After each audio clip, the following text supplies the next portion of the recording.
aqui é a Manu e bem-vindos a mais um episódio de... E esse episódio não só me deixou empolgada, como também me fez refletir.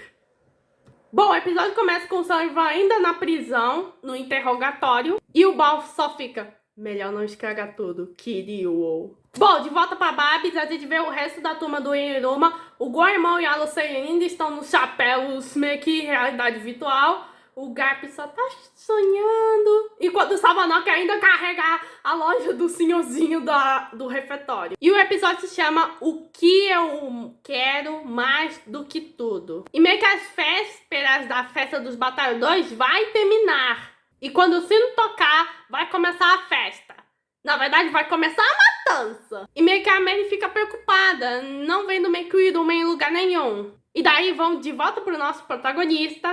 E o Iruma meio que entra no esconderijo secreto do Kiryu. Só que aí tem uma barreira meio que na porta. Bom, o Iruma fala para deixar ela entrar e meio que o Kiryu: já que somos iguais, então eu deixo. E meio que o Kiryu: bem-vindo, Iruma-kun. E o Iruma: senpai, cadê seus óculos? E por que você ficou tão gato? Bom, o Iruma, sendo espertinho e percebendo que algo de errado não está certo, ele pergunta se o Kiryu roubou os fogos de artifício. E meio que o Kiryu confirma e o Iruma vê a Gabuko-san com a bola toda brilhando. Então ele pergunta o que ele vai fazer com isso e meio que o Kiryu: simples, você só vai destruir a escola.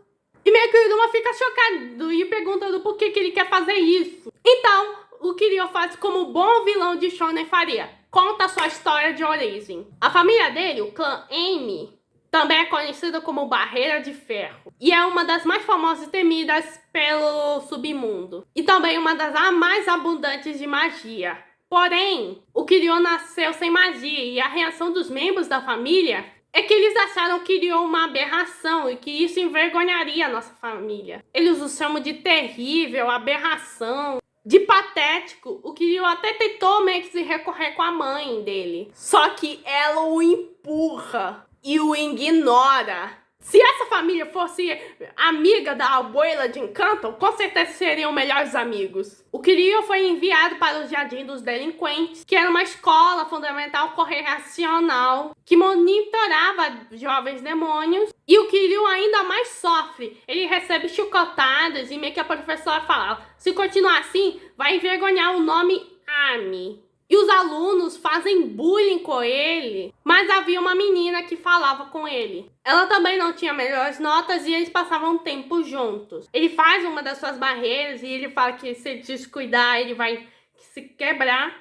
E a menina fala: olha, precisa ser mais confiante. E que há muitas coisas boas nele, como o fato do formato dos seus chifres e ele ser meigo. Então ela decide dar um brinquinho que é o amuleto da sorte dela, que é um lembrete da sua falecida avó. Só que um dia, os bullies mexem com o Kiryu e a amiguinha deles e eles pegam o amuleto da sorte dela. E meio que um dos garotos decide jogar esse amuleto pro mar. Eles jogam o amuleto, o Kiryu se livra de um dos bullies e tenta usar sua barreira para meio que salvar o amuleto de alguma forma. Só que isso não acabou adiantando, já que a barreira acabou quebrando e o Kiryu acabou se descuidando e o amuleto cai no oceano. E meio que a garotinha fica em prantos. Ela deixou o jardim, mas ele ficou para trás. E ele fala que no mundo inferior, onde o mais forte sobrevive, depois dele ver a expressão de derrotar dela, de uma situação tão injusta como essa, ele finalmente percebeu. A expressão dela não saiu da sua cabeça até hoje. Ela estava cheia de desespero. E que toda vez que ele pensa nisso e vê isso, ele se mataria para ver essa expressão de novo. Meio que o Iruma escreve isso e meio que o Kiryu fala que sempre olharam dele de maneira desesperadora. Ele sentiu um aperto no coração e por causa dela ele descobriu esse sentimento. E quando ela viu essa expressão, ele ficou excitado. Foi como se o coração dele estivesse pulando. E naquele momento nasceu um novo ele. E ele salta no Iruma com a cara dele de psicopata e ele fala que o desespero dos outros é a razão dele de viver. E o Iruma tinha certeza naquele momento que aqui ele está no mundo inferior. Ele é um humano e o Kiryu é um demônio de verdade. Essa parte no episódio me fez refletir de quem é o verdadeiro vilão de Iruma-kun. Seria o psicopata sadomasoquista do Kiryu? Ou seria a sociedade demoníaca que o moldou para ser isso? O Kiryu sempre viveu uma vida de injustiça por causa do seu poder fraco. E meio que a cada expressão desesperadora, meio que o demônio interior do Kiryu crescia. E quando ele viu a expressão desesperadora da menina, foi quando o demônio interior do Kiryu se afloreceu de vez. E isso nos fez pensar que se a família do Kiryu tivesse sido acolhedora, se a mãe dele tivesse sido acolhedora, com certeza esse demônio que despertou no Kiryu não estaria causando tantos problemas quanto no anime, quanto no mangá. E nesse momento da altura do campeonato, acho que o Kiryu não vai ter meio que uma redenção. Ele virou o produto dessa sociedade que ele mesmo conscientizou. Bom, fica essa reflexão para todos nós. E sabe quem fica mais ainda para vocês? Seu like, sua inscrição e o oferecimento de Hotel de Stories.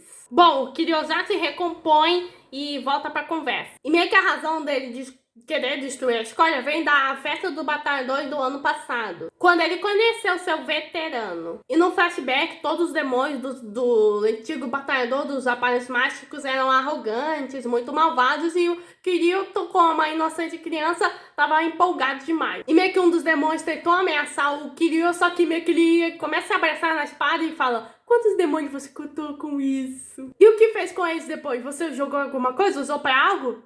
Ficou excitado! Bom, a Bao aparece, pergunta porque o Kiryu está aqui, e meio que o Kiryu meio que fala que ele tá procurando uma companheira, que ele deu um dos chifres pra ela. Que ela perdeu o amuleto da sorte dele por causa dele. Então ele decidiu dar uns chifres pra compensar isso. E ela não gostou meio que disso. E ele fala que ele sabe que é meio que muito doido ficar excitado com alguém derrotado. E meio que o Bao pergunta: o que tem de estranho nisso? E o Bao fala que eles chamam isso de voltar ao básico. Que voltar ao básico era o que os demônios eram. E o Kiryu aparentemente tem um senso mais forte do que o dos outros demônios. E meio que o Bao entende o que ele sente. E meio que ele fala que eles não ouvem mais gritos e rugidos como hoje em dia. Que é tão calor e gentil que o faz vomitar. Por isso que ele e o resto dos seus companheiros estão tentando fazer o mundo inferior voltar ao seu estado original de caos. Essa é a ambição de Bao. E meio que o Bao oferece uma bebida pro Kiryu para poderem dividir, já por terem um objetivo em comum. E ele pergunta se o Kiryu quer ajudar, já que se ele o seguir, ele vai se assegurar que ele verá o desespero final. E foi a partir daí que o Bao começou a acompanhar o Kiryu e ele dava coisas como o colar dele, além de conhecimento. E depois de um tempo estudando em Babis,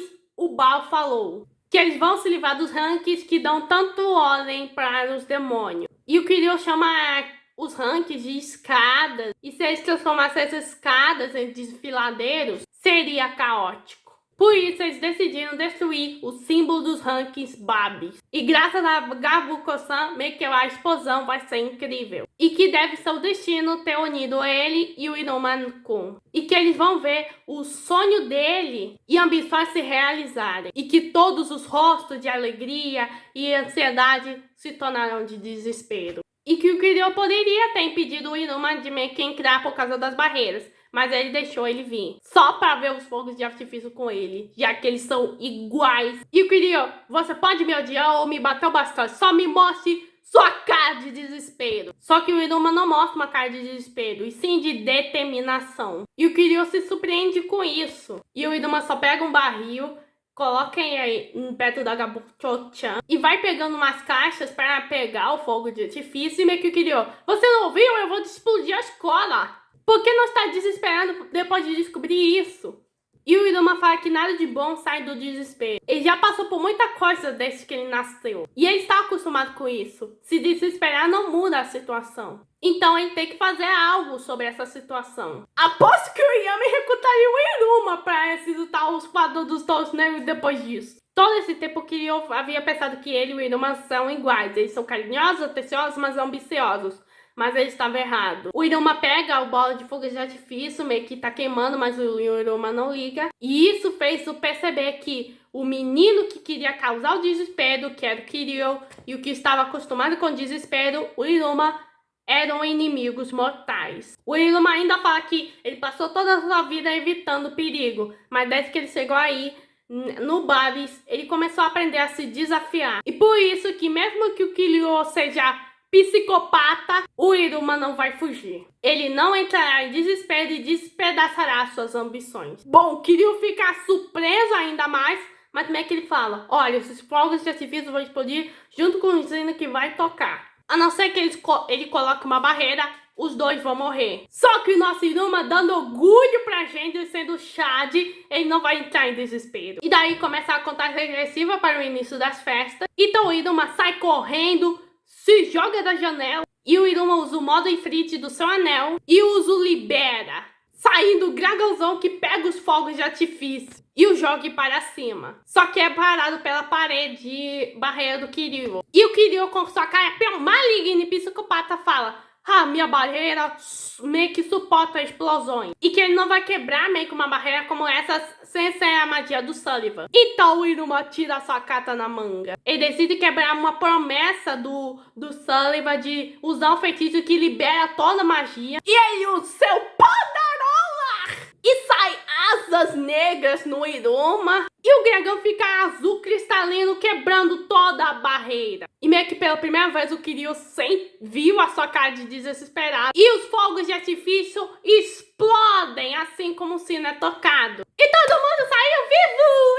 Eba! E os fogos de artifício são vistos por todo mundo. Por Asmodeus, Clara, Sabanok, a Ópera e o Baal. Até os professores viram. E todo mundo se surpreende com os fogos de artifício. Até a Mary, de que ele cumpriu o que ele prometeu pra ela. E o Kiryu meio que salva o Iruma de ser pisoteado, de virar purê de Iruma, usando suas barreiras. Gente, esse momento foi incrível!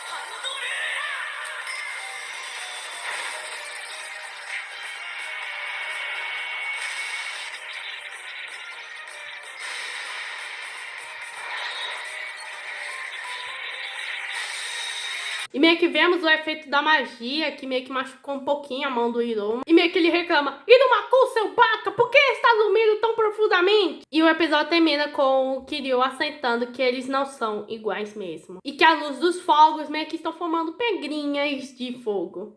Disparando dos melhores episódios de Iruma-kun, nos fez refletir sobre meio que o tratamento que o Kiryu meio que recebia da sua família e dos outros demônios, e nos deixou empolgados por causa do Iruma e sua determinação inabalável. Além do momento do Pandorola. Bom, esse foi o episódio 18 de Iruma-kun. Se inscreva no canal, ative o sininho, compartilha, que mano, não tô vídeo e fui.